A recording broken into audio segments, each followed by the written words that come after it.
Old things are dumb! Okay, I love Pokemon as much as the next girl, but I have the same relationship to the Generation 1 level curve as a Star Wars prequel YouTuber has to the Star Wars prequel. Hot take, I think it's fine. Not good, but fine. Let me explain. While there are certain points where the level jumps make little sense, and the lack of a modern EXP share means that you end up way under-leveled, it's perfectly handleable due to the fact that every trainer in the games have movesets so bad it makes the movesets in Legends Arceus look plentiful and abundant. And the AI is so terrible, it's unironically worse than Diamond and Pearl where it was near completely random. That being said, this challenge is not about following the Pokemon Yellow level curve. Let me explain. A while back I was bored of Nuzlocke and wanted to think up a new challenge I could do. It occurred to me that 2 of the hardcore Nuzlocke rules were far more important than the rest in my opinion. 1. Don't level up past the gym leader's ace, and 2. No items in battle. So I wanted to scrap all the other rules and take these as far as possible. Unfortunately, I was not able to use negative items in battle for obvious reasons, so the only thing I was able to do was lower the level cap. I decided to half it because that's a nice fraction. I also decided that the level of the gym leader's ace would be rounded down, however, I would be allowed to level up in battle. Not just against the gym leader, but in any situation I can't just run and get a new teammate. So for example, I would be allowed to go on to the next Elite 4 member even if my team was over-leveled. This is because, well, it's nearly impossible to avoid when you're so under-leveled. It was a lot of fun, so for my next one, I decided to record and upload it. Also, a few more rule clarifications.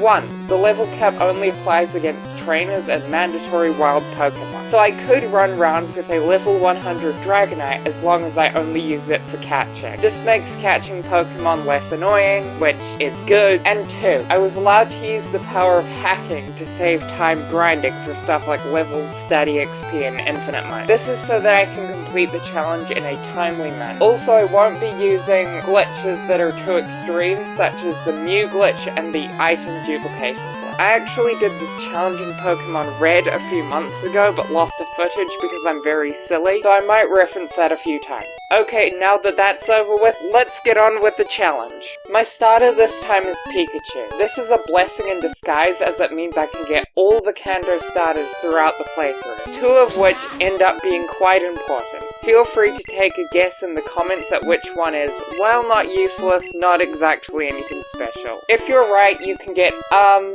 the satisfaction of being right. No cheating, or I will steal your Geodude and throw it into combat under level. While you're thinking about that, it's time for Brock. This requires a specific chain of stat changes. First, I have to use 6 growls to lower Geodude's attack, then 6 sand attacks to prevent it from attacking consistently. Which means that, even though my attacks only do 1 damage each, I am able to break through the Geodude using the power of statistics. Theoretically, this could fail, but it's Gen 1. Theoretically, every attack I use in Gen 1 could miss. We have to do what will work the vast majority of the time. Also, yes, it has to be Growl, then Sand Attack, then Growl doesn't work, something, quack, mathematics and probability. I can explain all the math and we can be here for 2 hours, or you can trust me, or even do the probability trees yourself. Next up is Onix, who is a little more of a pain. They are one of the many Pokemon who got a moveset buff in Yellow, and they are going to make it my problem. You see, this Onix knows 2 problem moves, Wrap for the early game and Bide for the late game. If Onix ever sets up a Wrap, I have to switch out, and if they use Bide while I'm attacking, I have to switch back and forth to minimize the damage I take by stalling out Bide. Also, no, using Lair isn't worth my time, my Pokemon are that weak. All in all, it takes over 18 minutes, but eventually Onix falls and I get my first gym badge. Anyway, from here it's time to prepare for Misty. I actually get my first of the Kanto starters here, a Bulbasaur who I named Bubbles. This does mean I have to level up Battery a bunch for friendship, but I didn't need them for any major fights after Brock anyway. I also catch a few Paras for the gym, and a lot of Geodude, who can beat most random trainers even when under-leveled thanks to their normal resistance. Honestly, Geodude is a lifesaver here, but that's not the point. The point is, Misty actually got nerfed in Pokemon Yellow. This is because her Starmie now knows Harden. You might be thinking, how can more options be a nerf? This line of thinking, while intuitive, is false. You see, having more bad options is bad when your AI involves a lot of random chance, as it increases the chance you will do something wrong. You see, Starmie's best move is Bubble Beam. This deals the most damage in all cases, so you want to be using Bubble Beam as much as possible. However, Misty has the so-called good AI. This means she will take type advantages into account and use Tackle or Harden against a Grass-type Pokemon. Even though Bubble Beam will deal more damage, it would be a shame then if I had a full team of Grass-type Pokemon. It would be even more of a shame if one of those Grass-type Pokemon was one of the best Pokemon because it learns Leech Seed. That would suck for Misty because it would mean that I would be able to heal an amount disproportionate to my level since Leech Seed damage is based on your opponent's HP, not your own. This would mean that my goal would be less to deal big damage but more to stay alive, which her Pokemon using a defense boosting move half the time would assist me. Unironically, this is actually really convenient because without it, Starmie would deal way too much damage for Paris to handle. In my attempt in Pokemon Red, I had to do this whole thing with Mr. Mime's Thunder Wave and Ekans' Wrap to stall a few extra turns, which was really complicated and honestly irrelevant, but definitely a story for another time. Honestly, this battle isn't the best in the challenge. With the few resources I have, there isn't really any way to play around crits or misses that well. If you have a better idea, comment section. But Staryu is only able to take out 2 Paras before going down, and as for Starmie, due to wasting turns with Harden, they don't even get that far, only taking out the Paras Staryu already pre-damaged. Well, that just happened. Next up are a few rival fights which are completely skippable because they are completely walled by Geodude. This is mostly because in Yellow, Blue doesn't get his Kadabra until later, which makes him a lot weaker. All in all, the early game of this challenge is actually a lot easier in Yellow, but don't expect that to last. Anyway, we can skip to Sag, who I can also just pelt with Geodude. Unfortunately, they can't really do enough damage with Tackle, so I have to teach one of them Dig, which does just absurd damage, allowing me to easily finish off as his only Pokemon Raichu. I've kind of skipped over it, but Geodude has been absurdly helpful in this challenge for dealing with random trainers. Definitely a great Pokemon for this challenge due to resisting normal type moves, which are all over the place, no notes. Erica is an incredibly strange gym leader in Pokemon Yellow. She became far more threatening, but for an incredibly subtle reason. It's because she no longer has movesets that don't work due to the AI. You see, in Generation 1, trainers with good AI often stuff up when it comes to dual-type Pokemon. There is a specific order that the type checks are done, which means that the fact that Grass is weak to poison is prioritized over the fact that poison resists. This means that if you have a Grass poison type going up against a Pokemon with Poison Powder and no other poison moves, the AI will always use Poison Powder, which doesn't poison poison-type Pokemon, meaning that 2 out of 3 of Erica's Pokemon can't hit Grass poison types. This isn't the case in Yellow. Even though they devolved her Victory Bell and Vileplume, this is still the harder fight by far due to the fact that instead of Poison Powder, they know Acid. However, she leads Tangler, and I think I can exploit that. First, I lead with Chonky the Alakazam, who uses a Thunder Wave to paralyze Tangler. From here, I send out a few Pidgey to use Sand Attack to lower Tangler's accuracy. This allows me to set up 6 double teams with Charlie the Charmeleon. I know what you're thinking. Lightheart, you just denounced double team strings 1 video ago. Do you even watch the content you put out? And I'm glad you asked that, Mr. Strawman. However, the issue is one of mathematics. You see, I recently discovered that the Kanto Game Corner has been solved like the Johto Game Corner has. Specifically, whenever you walk into the Game Corner, a lucky slot machine is chosen at random. For complex code reasons, the bottom right machine has twice the chance of being selected. To test this, you can play the slot machine 5 times, and if you get at least 2 wins, it has a chance of being the lucky machine. You will identify that you got the lucky machine when you start winning a lot, like at least every other spin. If this doesn't happen after a few tries, leave and try again. If it does, it'll last until it abruptly stops or you hit a jackpot. I oversimplified a lot, but that's basically it. This allows you to get infinite Game Corner coins and in turn infinite money, both of which I get using PK hacks. This means that I can teach Charlie Substitute. Now, let's do some math. In Gen 1, Double Team uses the same stat change curve as every other stat. This means that if you use Double Team against an opponent with no changes to their accuracy, your chances of getting hit on the first turn are 2/3. On the second turn, they are 1/2, and so on until you get 1/4 at +6. In most generations, it's 1/3 at +6, by the way. This means that you are going to take quite a few hits in the process of setting up. However, in this case, Tangler is at -6 accuracy, so the chances of getting hit are quartered. It's also worth noting that, since Tangler's quote-unquote good AI knows fire as its grass, it will only use Wrap and Constrict, which are less than half the strength of Tackle, and in the case of Wrap, less accurate. These won't even break Charlie's Substitute, and therefore can be ignored in small numbers. Also, with Tangler being pre-paralyzed, the numbers have to be multiplied by a further 3/4. From here, a few Dragon Rages take out Tangler, and then I have to take on the reason for all this effort, Weepin' Bell. Weepin' Bell outspeeds my entire team, as opposed to Gloom, who can be outsped by Alakazam. Rage is almost a 2-shot, so to get in a really good position, all I really need to do is not get hit twice in a row. This is because I can just set up a substitute again if I only get hit once, although that can only be done a limited number of times. This means that the chances of failure are just over 1/16 if played correctly. Again, this is Gen 1 and I get basically no tools. The goal is to minimize the chance of failure, not eliminate it completely. I do misplay a little by forgetting to set the substitute, but it's fine. Charlie hits 2 Dragon Rages, sealing the Sad Plant's fate, and now it's time for Gloom. After a 3rd Dragon Rage, of course. If you're wondering, I had to use a Fire type as it discourages the Grass type status moves the AI would use to complicate the map. As Substitute doesn't offer the full protection it does in later games. Maybe I could have pre-poisoned someone, but then the chip might cause other problems.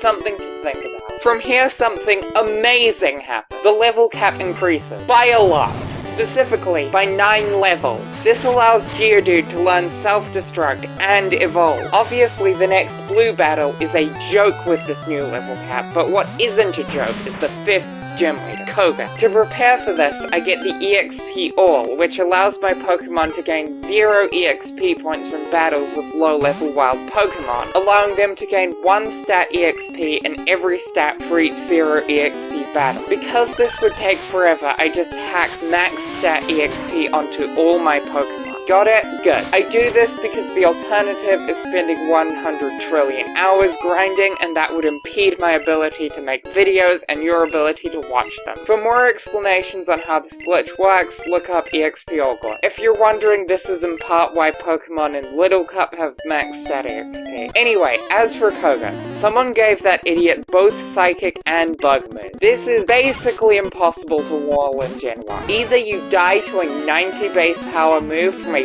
fully evolved Pokemon, or you resist it with a Psychic type, and Leech Life will slaughter you. I try a lot of different things, from Exeggutor to Alakazam to Golem, who all either lack survivability or raw power. But eventually, the key ends up being a team-up between Fearow and Golem. You see, Fearow is actually pretty good by this game's standards. It evolves the fastest of all the normal flying types, which means it's the only one I can actually use. But even beyond that, it has a better move pool and stat distribution than Pidgeot. With Fly, it can easily take out all the Venonats, leaving only Venomoth. However, because Venomoth knows Double Team, a Pokemon using Fly is very much not the best choice, as that will give them a lot of free turns. So instead, I add 3 Golem to my team, who can all survive a non-crit Psychic, and then 2-hit KO with Self-Destruct. Although really, only one needs to land a Self-Destruct, as even in the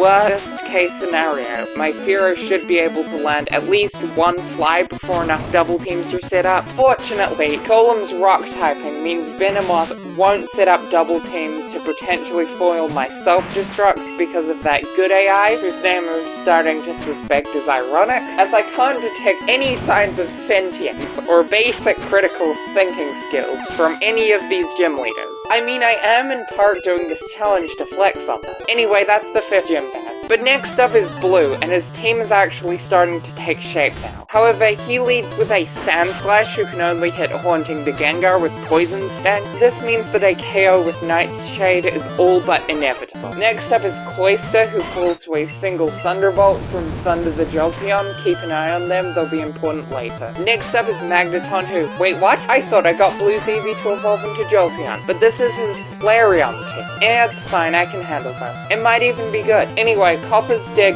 two-shots Magneton, whose tackles do little in return. Next up is Kadabra, who Chonky can easily take out with Toxic and Confusion. Yes, Chonky now knows Thunder Wave and Toxic, since I'm probably only going to take one Alakazam to the Elite Four, so I need them to have the best moveset possible. And often the only way to take out an Alakazam while so underleveled is with another Alakazam to tank the hits in Toxic Storm. Last is Flareon. I have long fished the Gyarados fire off 2 Surfs, but eventually I have to switch out. Not because of Flareon's weak bites, but more because of the sand attacks they keep using that are becoming very annoying. I switched to Haunting, who, despite getting trapped by Fire Spin, can eventually take Flareon out with a Nightshade. But the blue fights are only gonna get tougher from here. But next up is Sabrina, who is an absolute joke. Seriously, none of her Pokemon can hit any Psychic type. This is because good AI classifies set damage moves like Psywave, which all of Sabrina's Pokemon except for Abra, who is stuck with just Flash, get. You see, the AI will not negatively prioritize moves unless there is a damaging move of a different type for the AI to use, even if that other type is also negatively prioritized. However, there are a few exceptions to this. For some reason, the AI will still give negative priority to moves with no alternative of a different type if one of those moves is a set damage move. Why, you may wonder? No idea, but the point is I can just do whatever I want and I can't physically lose because Kadabra and Alakazam can't hit me. What? Okay, get this. For some reason, in Pokemon Yellow only, Sabrina has completely random AI. Oh god no. This makes her by far the smartest opponent I have faced in this challenge.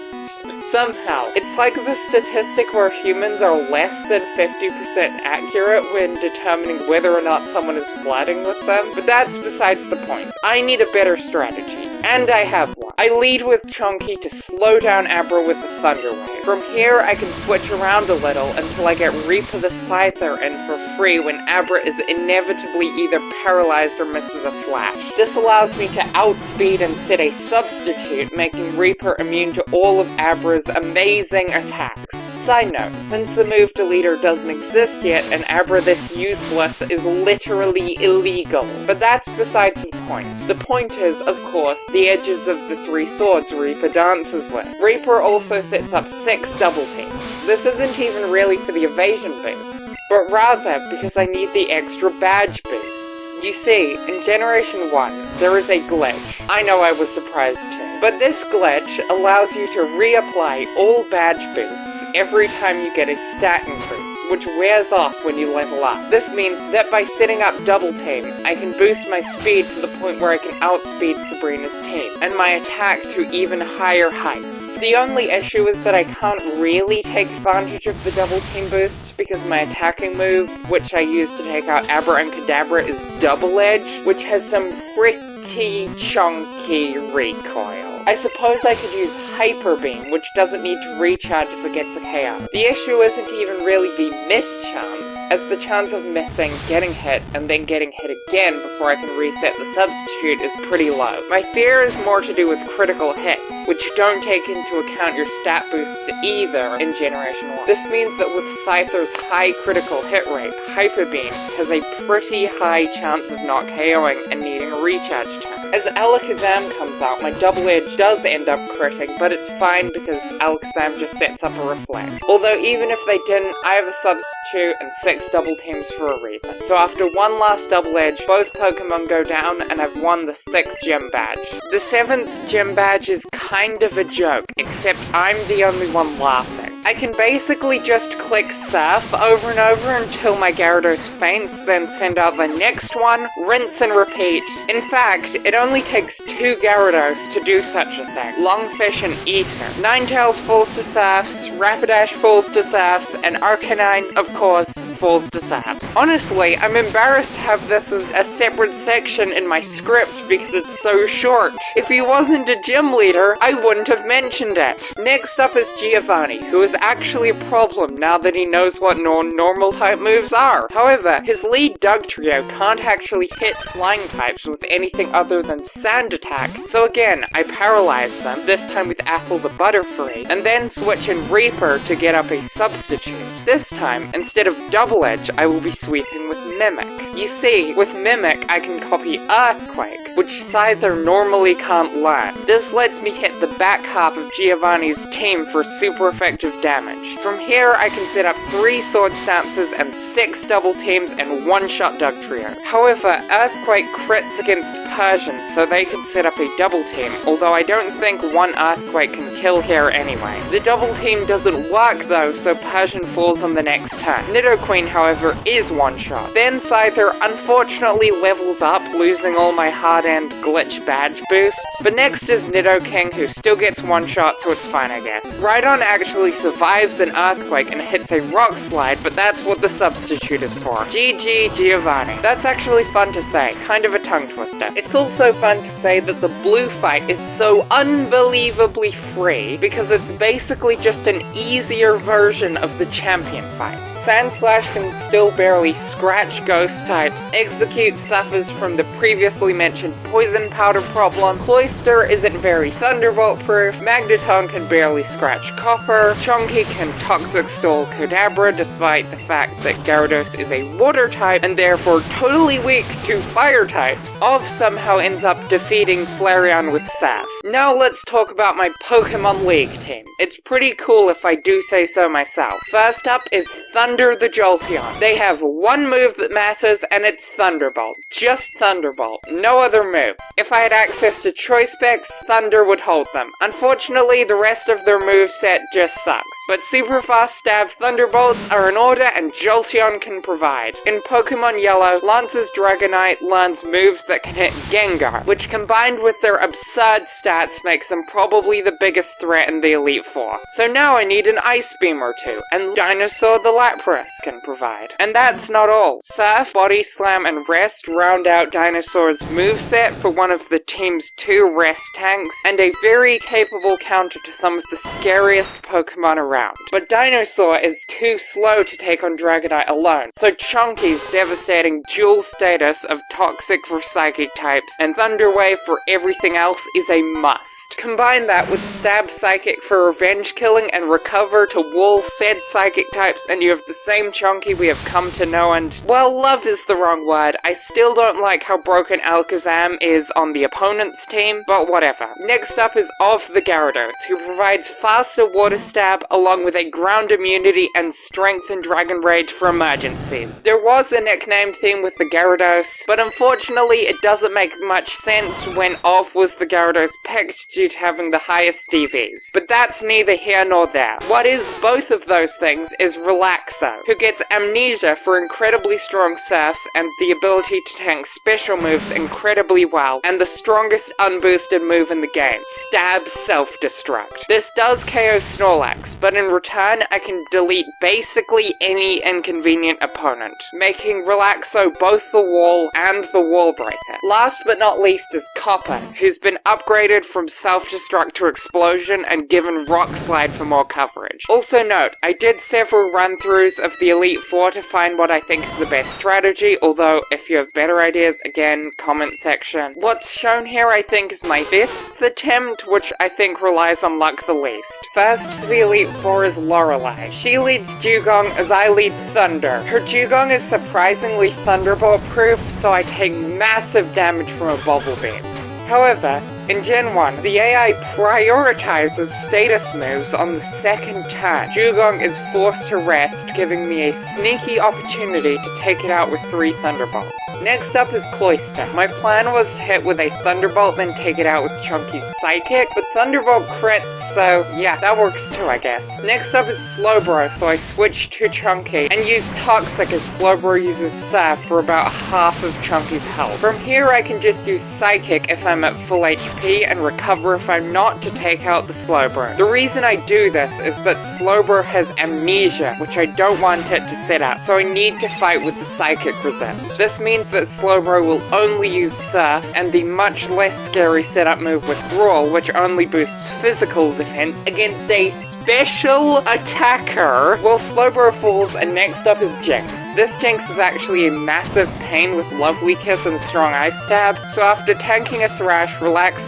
just nukes them off the face of the earth with Self-Destruct. Last for Lorelei is Lapras, who I have Chunky paralyzed. Lapras gets fully paralyzed, then suffers 2 Psychic Special Drops, so it actually takes a while for Chunky to go down. From here I send in Dinosaur, but their attacks do basically nothing and then they get confused, so I pivot through Thunder to shake off the confusion. But then Lapras gets fully paralyzed, so yeah, they're very dead. I did that to share around the EXP, and allow Dinosaur to level up to level 32, by the way. Next up is Bruno. He leads Onix as I lead Ov. Unfortunately for Onix, they are an Onix, which means they are very dead to a sap. Next up is Hitmonchan, who only knows the elemental punches and has a garbage special stat, so I send in Relaxo, who sets up 3 Amnesias and then clicks Surf a few times till I get a KO through the stupid double teams. Next up is Hitmonlee, so I switch to Chunky, and well yeah. Next up is another Onix, so it's Dinosaur's turn to play Water type and take it out with the Sap. Last is Machamp, so I switch to Ov, who fires off a few Surfs before getting quite low, so for some reason I switched to Relaxo? I don't know why I did this. I should have just been killed instantly by a super effective fighting move, but it doesn't matter, this battle is super easy, so I just decided to go out with some flair with the Self-Destruct. I'm assuming I was trying to pivot. Actually no, that makes perfect sense. Next is Agatha, who leads Gengar as I lead Relaxo. This Gengar has a terrible moveset of Substitute, Confuse Ray, Mega Drain, and Lick. Confuse Ray does make setting up 3 Amnesias difficult, but I'm in no real danger due to Relaxo's high HP stat. However, Agatha has a chance to switch, which she does, sending out Golbat. I hit Golbat with a Surf, but they fire back with a Toxic, which could get annoying, so I guess I have to rest up. Eventually Relaxo breaks through confusion and hits a Surf, but then Agatha heals, so I have to wait a few turns until I can do it again. My god, these weaklings with status moves are getting annoying. Why would anyone go into a Pokemon battle using low stat Pokemon believing they can outsmart their opponent with status moves?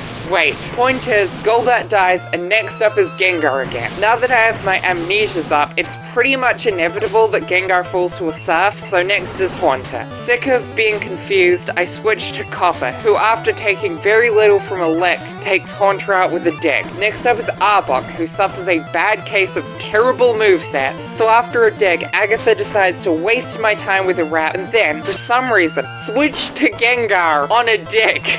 They do, however, put Copper to sleep, so I admit that is quite annoying. From here I decide to just switch around a bit, waiting for Gengar to do something stupid. Chunky gets hit by a Confuse Ray, so I switch to Ov, who gets hit by a Hypnosis, so I switch back to Chunky, who gets hit by a Hypnosis. This might not be the best idea. I decide to just stay in with Chunky, but that makes things worse as Gengar heals up from all the stolen HP from Dream Eater. However, the free switch was necessary as it allows me to send in Thunder, who manages to get 2 crits out of 4 Thunderbolts, as Gengar wastes time for 3 turns going for Dream Eater on an awake Pokemon. Although even if that didn't happen, I still have more Pokemon in the back to use, like Dinosaur. 1 Psychic is too little too late, and it's back to Arbok. I decide to send in Dinosaur to take the KO with the Sap. Okay, 2 Surfs. That battle was kind of unprofessional, and I definitely could have optimized it more, but the issue is that when your opponent is super fast and relies on incredibly luck-based strategies, playing around it becomes tricky. Also, I have far less tools than in later gens, again, so there's that. Also, wow, Gengar never missed Hypnosis. But my complaining aside, it's time for Lance. He leads Gyarados as I lead Thunder. If Gyarados had taken Thunder out with a Hyper Beam, I could revenge kill with Chunky, but they just used Leah, which frankly, thanks for the badge boosts. But they are needed for Gyarados to fall to a second Thunderbolt on the next turn. Next up is his Thunderbolt Dragonair, so I switch to Copper, who resists all their moves. Lance actually makes a good decision here and fires off a crit Hyper Beam, recharging on Copper's Underground turn. In hindsight, I should have taught them Earthquake, but I go unpunished on the next turn as Dragonair just goes for Thunder Wave, meaning I'm free to almost KO with a Dig, which doesn't crit this time. And then they use a stupid Thunderbolt, so one last Strength gets the KO. I use Strength instead of Dig to give Lance less chance to heal. Again, should have just used Earthquake, but I didn't realize that at the time. Silly me. Anyway, next is the second Dragonair, who is honestly kind of a pain, so I just have Relaxo nuke it off the face of the earth after a Bubble Beam. Next up is Aerodactyl, so I send an Ov to use Sap. However, Aerodactyl kills with a Swift and a Hyper Beam, so Copper has to do the honors with Rock Slide. It probably would have been better to KO with Lapras, as to not risk Copper to a crit Hyper Beam, but whatever. I got sick of doing these fights over and over, and you get the point. Also, I gained an extra brain cell when I was writing the script.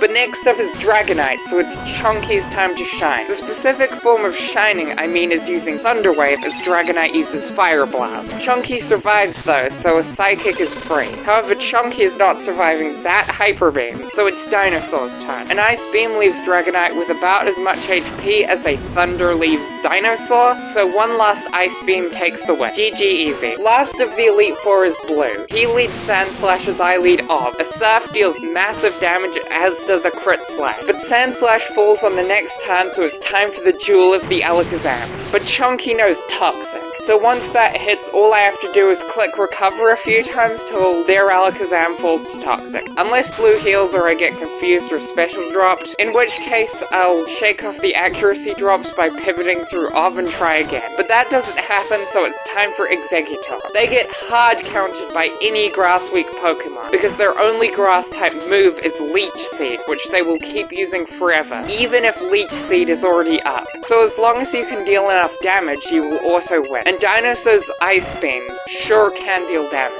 Next up is Magneton, so Copper gets to crit a Dig to take it out in one shot. As it only knows normal and electric type moves which can't break their hard shell, that was pretty free anyway. Next up is Cloyster, so it's Thunder's turn to throw down. A Thunderbolt deals massive damage, but then Cloyster's Ice Beam gets the freeze. So then Thunder goes down to a few clamps, and it's time to send out Chunky, who takes the KO with Psychic. Or not. Well, this Ice Beam doesn't freeze, so a KO on the next turn is free anyway. Last for Blue is Flareon, so I have Chunky land a Thunder Wave before going down to a Flamethrower. That's fine though, since Relaxo can come in and take the KO with a dramatic self-destruct. What? Whatever.